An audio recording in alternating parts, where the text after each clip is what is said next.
Ya, ini merupakan starting eleven dari kedua tim. Man City menggunakan pola 4-4-2, sedangkan Paris Saint-Germain menggunakan pola 4-3-3 di atas kertas. Kita lihat pergerakan pada grafis ini. Nah, di sini City melakukan build up serangan 3+2. Ada Stones, ada Ederson, ada Diaz, ada Gundogan, dan Fernandinho. Pemain Paris langsung mengambil opsi untuk melakukan pressure. Tapi pressure yang dilakukan oleh pemain Paris tidak begitu optimal. Kenapa? Karena kekurangan jumlah pemain. Icardi, Neymar, Herrera, Di Maria menghadapi 5 pemain dari City. Stones yang menguasai bola bakal mengembalikan bola tersebut kepada posisi Ederson. Kita lihat Icardi tertarik, kemudian Ederson kembalikan ke Stones yang melakukan cover untuk melakukan pressure ke posisi Stones, yaitu Neymar. Ketika Neymar tertarik ke posisi Stones, timbullah space ke posisi Fernandinho ataupun Walker. Jadi pressure yang dilakukan oleh pemain Paris tidak optimal. Stones ke posisi Fernandinho, sirkulasi bola yang dimainkan oleh City berhasil. Kita lihat teman-teman di lapangan, build up yang dilakukan oleh pemain City 3+2, Stones, Ederson, Diaz, Gundo, dan Dinho. Pemain Paris mengambil opsi melakukan pressure untuk mengganggu build up yang dilakukan oleh pemain dari City. Kita lihat teman-teman, Stones yang menguasai bola bakal memberikan umpan ke Ederson, tertarik Icardi, Ederson ke posisi Stones, kemudian posisi Stones di cover oleh posisi Neymar dalam hal pressure yang menimbulkan ruang akhirnya di posisi Dinho ataupun Walker. Build up yang dilakukan oleh pemain City sukses walaupun ada pressure yang dilakukan oleh Paris. Kita lihat Stones ke posisi Dinho, Dinho ke Walker. Di sini Verratti mengambil inisiatif untuk melakukan penutupan ke posisi Walker, tetapi Walker berhasil memberikan umpan tersebut ke posisi Kevin De Bruyne karena Verratti sedikit terlambat dalam melakukan blocking. Nah, di sini ada switch position antara Kevin De Bruyne dan Mahrez. Inilah pergerakan-pergerakan manipulatif, pergerakan-pergerakan tanpa bola yang merupakan keunggulan dari Man City, teman-teman. Ketika Mahrez melakukan pergerakan tanpa bola back kiri dari Paris, Abdu teman-teman tertarik yang berimplikasi ke posisi Kevin De Bruyne menimbulkan banyak space. Nah, teman-teman saksikan ketika Walker memberikan umpan ke Kevin De Bruyne, Kevin De Bruyne menguasai bola, baru tuh si penjaga Mahrez tertarik ke posisi Kevin De Bruyne untuk menutup. Kita lihat teman-teman, Walker ke Kevin De Bruyne, baru back kiri Paris menutup. Double cover langsung. Nah, di sini kembali build up yang dilakukan oleh pemain-pemain Paris. Tetap konsepnya sama teman-teman. Stones yang menguasai bola bakal mengembalikan bola tersebut ke Ederson. Ketika bertahan, Paris menggunakan konsep pertahanan 4-4-2. Nah, pergerakan tanpa bola kembali dilakukan oleh pemain-pemain dari Man City, yaitu Dinho dan Gundo. Untuk apa? Untuk menarik 4 gelandang dari pemain Paris ketika defense, Verratti, Paredes, Pereira, Di Maria.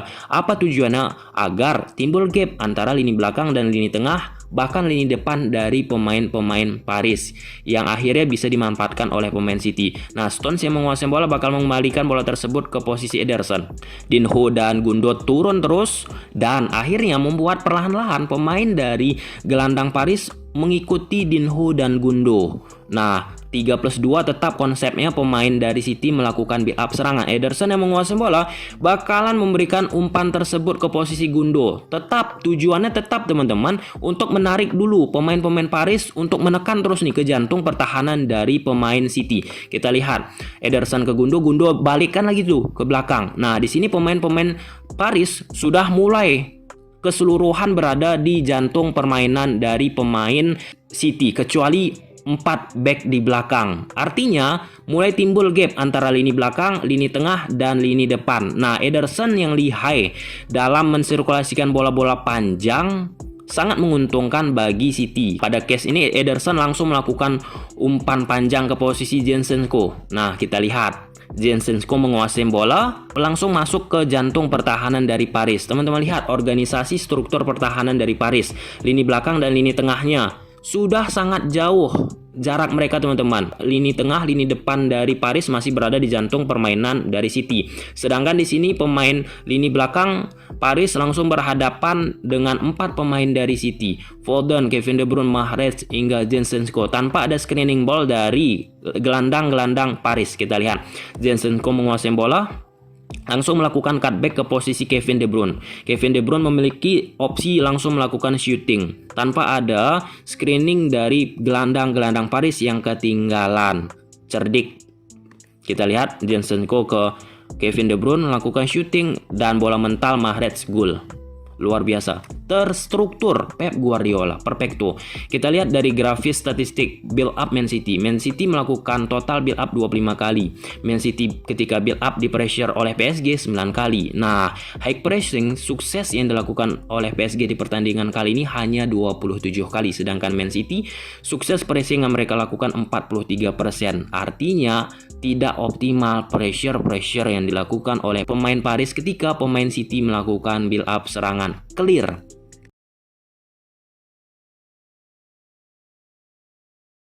Kemudian tenangnya pemain City ketika menguasai bola, di samping banyaknya pemain-pemain City melakukan pergerakan tanpa bola ataupun pergerakan manipulatif, membuat pemain Paris dari sisi struktur organisasi permainan berantakan. Nah, di sini Gundo yang menguasai bola bakalan melewati Florenzi. Kemudian mau tidak mau Marquinhos harus melakukan cover ke posisi Gundo karena Florenzi tidak berhasil menutup posisi Gundo. Di samping itu teman-teman, Kevin De Bruyne lost penjagaannya oleh Verratti. Nah, di sini Verratti lebih cenderung melihat bola daripada pergerakan tanpa bola yang dilakukan oleh Man City, teman-teman. Kita lihat. Nah, di sini Marquinhos harus melakukan cover untuk menutup Gundo.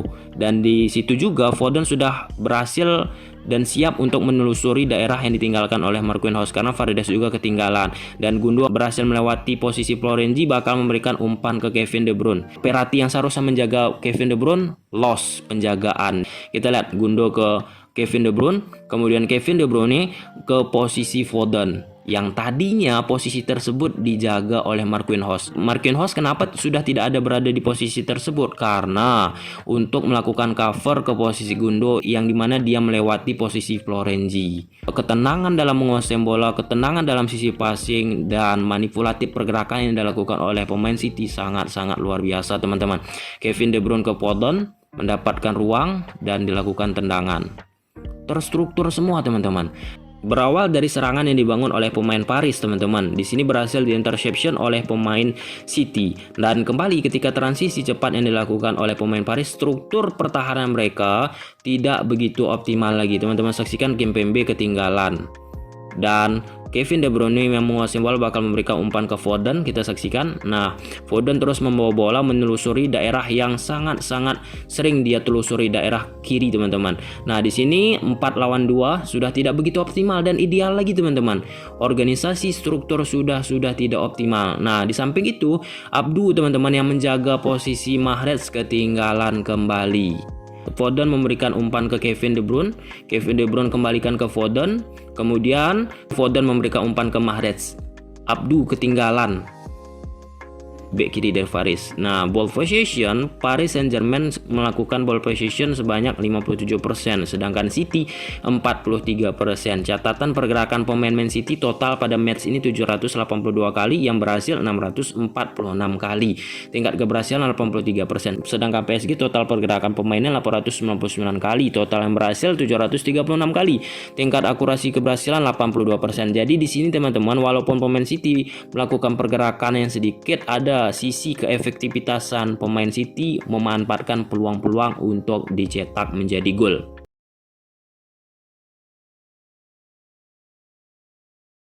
Kemudian kita lihat pemain Paris yang berusaha untuk menembus pertahanan dari City. Kita lihat pergerakan pada grafis ini. Nah, di sini build up yang coba dilakukan oleh pemain-pemain dari Paris Saint-Germain. Nah, ketika bertahan, pemain-pemain City menggunakan pola 4-4-2 yang sangat rapat, yang membuat pemain-pemain City ketika memanfaatkan dari tengah sering putus, teman-teman. Nah, di sini Herrera yang membantu build up dari PSG akan memberikan umpan tersebut ke Verratti. Verratti bakal memberikan umpan ke Abdu, tetapi berhasil diamankan oleh pemain-pemain dari City untuk menutup ruang Abdu. Kita lihat di lapangan build up yang dilakukan oleh pemain Paris.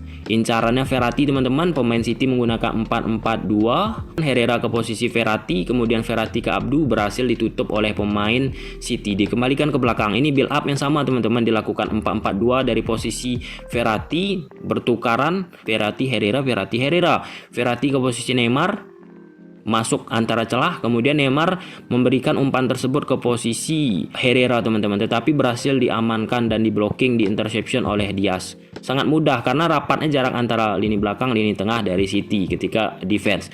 Nah, ini kembali teman-teman 4-4-2. Nah, di sini sudah terbaca oleh pemain City ketika build up yang coba dibangun oleh pemain Paris.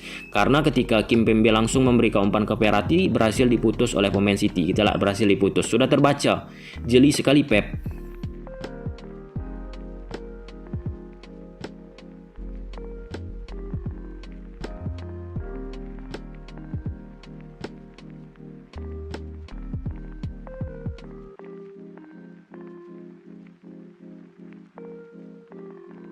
Terbukti dari data interception pada match ini, Man City melakukan 69 kali interception sedangkan Paris 44 kali. Jadi ada tuh keselarasan antara defense yang baik dengan data interception, blocking ataupun clearance.